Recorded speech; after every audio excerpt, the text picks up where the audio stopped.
When I was a child, I grew up with headaches. I just thought, okay, this is normal. Some kids have migraines, but little did I know it was a tumor. The buildup of fluid in his head, it impacted his life greatly. And then he ended up blacking out, and we took him in to get an MRI, and within an hour, the doctor walked in, he said, "Not going to beat around the bush, CJ has a brain tumor." And it all started April of 2014. When you get that diagnosis, you're just doing what you have to do physically to make sure that he's okay, and you don't get time to think. CJ went through a series of treatments. He had to have a surgery for a shunt to relieve the pressure in his brain. He had severe hydrocephalus, and then 4 rounds of chemotherapy, and then went through proton radiation. You know, everything else after that has been conditioning and moving forward. CJ really has worked his body back into shape. He's feeling like almost 100%. You know, if it does come back, accept it, and then we'll keep moving on. But I just know now that it's going to be clear. I think the hard times are over, and it's to start to have fun and enjoy life. I met my wife at Roosevelt High School. I was not very good at math, and so she was my math tutor at high school. And we graduated in '73, and we got married in 1977. She was an admin to 20 law professors at Hamlin. She was a very take-charge woman. Yes, she was. It was January 31st, 2011. And she was sitting at her desk, and I could hear her typing away at something. And I said, "Mom, is everything okay?" And she just said, "Yes, yes." And all she could say was yes. And I was like, "Oh my gosh, what is my name?" And she couldn't say my name. And they found out she was having a seizure at her desk. That was on a Monday. We found out Tuesday she had a brain tumor. They had to remove it on Wednesday. And then the following week, we found out that it was a glioblastoma. I mean, it was just a week from hell. It was terrible. It was in May in 2012. We went to Washington, D.C. Then we came back from that trip. That's when Gloria had her 3rd brain tumor surgery. That's when she lost the ability to talk. She also had 3 separate infections. And it was so frustrating because we had MRIs where we could see the brain tumor was shrinking. And then we had to stop the treatment. Well, we knew Gloria wasn't going to make it to July. So I called my church and said, "Hey, can we get married on Saturday?" So we had an entire wedding planned in 7 days. I mean, even though she wasn't able to talk and stand up at our wedding, she was knew she was there. She knew she was part of it. And then she passed 11 days later on the first day of spring. I've had headaches for years and just never thought too much about them. And then a couple years ago, I noticed that I had an easier time talking on the phone when the phone was up to my right ear. So I decided I'm going to go in to an ENT. I wasn't surprised when they told me that I had lost 30% of my hearing in my left ear, but he wanted me to have an MRI. Someone called me that afternoon and told me that I had an acoustic neuroma. I was happy that it was benign, but scared out of my mind that I had something in my head. But her tumor was relatively big and it had a cyst in it, Yes. which complicated matters. I lost my hearing. So if that's the most I lose, I'm lucky. I really am. Yeah, I had severe headaches, so bad that I would go into my office, take off my tie to relieve the pressure. We were in the ER thinking that they would give him a pain medication for the headache and send us on our way, and they said, "Oh no, we're checking you in." And they did a CT, then an MRI, then an MRI with contrast, told us that there was a major problem.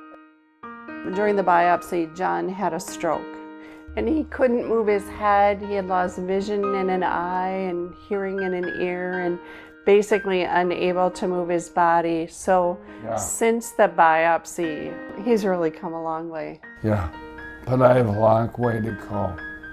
We just said we'll do everything the doctor said, but we also had our own prognosis of hope and faith. Doctors gave me 2 to 6 months. That was over a year ago. The thing about a brain tumor is it takes different things away from you. All of your talents, all of your personality, all of your skills, everything you do. It felt like I had to start all over with a new body and learn how to walk again, learn how to build my muscles up again. I lost my balance nerve also. So I work out a lot just because I know every step I take is a step towards being able to walk a straight line. I'm trying to accept my new life and yet not accept it, and do everything I can to change my situation. It's been very painful in a lot of different ways, but I do truly believe that this will benefit him the rest of his life in ways that no one could ever predict. Just always stay passionate and always keep fighting no matter what's going on. I've done that with my tumor, my schooling, my sports. I have given it 100% every time, and I've gotten through it all. Oh, bless his heart. He's been through a lot, but his heart is big. My best friend had passed away. That's Mike Nanny. Every day I spent time with Mike I looked at it as a gift. Just to see everything that Mike went through and his attitude, even to this day, I still say, be like Mike. You have to be positive. The dog, Sam, makes us laugh. He got to go into the hospital in the PICU.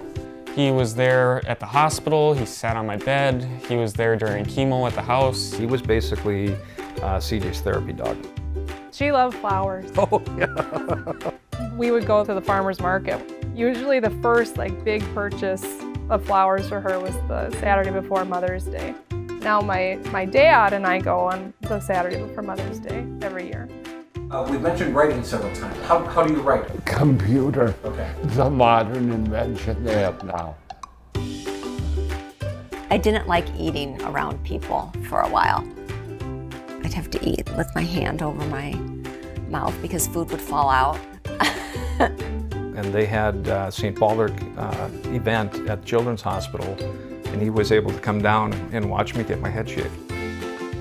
I can't walk a slow straight line, so if I'm ever pulled over, it's not going to be good. Dine is on my to-do list, but I'm procrastinating. We laugh a lot. Okay, and so I'll tell you, humor fights tumors, and I don't know what we would have done without humor. God and humor. God and humor. Gloria, at the end of her life, was willing to try experimental medication. She was willing to try something new to help someone else down the road. And we also donated her body to the University of Minnesota for cancer research. Well, research has come along this year, and now there's a medication that they're saying, hey, this one might work the next time around. Research is what saved our child's life. And it's a continual investment to make it better. We're pretty blessed that she's healthy as she is. But there are people that are definitely going through a much more difficult circumstances, and what I'd like to see is cure for them, as good as the one that she's had. We need to give money to these foundations to help because we could save way more lives and make more families happy, like our family. In other cancers, we've made strides where things that were very deadly are now treatable. And that's our hope with brain tumors. I just want to thank any of you who are helping donate to this cause. I know she made it as long as she could because of people that gave their lives and their money and found different medicines and procedures. Gloria right now is watching us from heaven right now and watching the whole festivities in a front row seat, thanking each and everybody for helping out and being very supportive of brain tumor research. I call all my friends, and it's not, conversation is not about Can you? It's how much will you? And I don't care to lose another friend, so if Humor to Fight the Tumor is part of fixing this dreaded disease, then I will forever be behind it. Every dollar, every penny makes a difference, and you may think, well, what does my dollar do, or what does my $10 do? love to tell you what your $100,000 would do, but Yeah. all of it makes a difference. And together we can find a cure. It's a no-brainer, right? Right.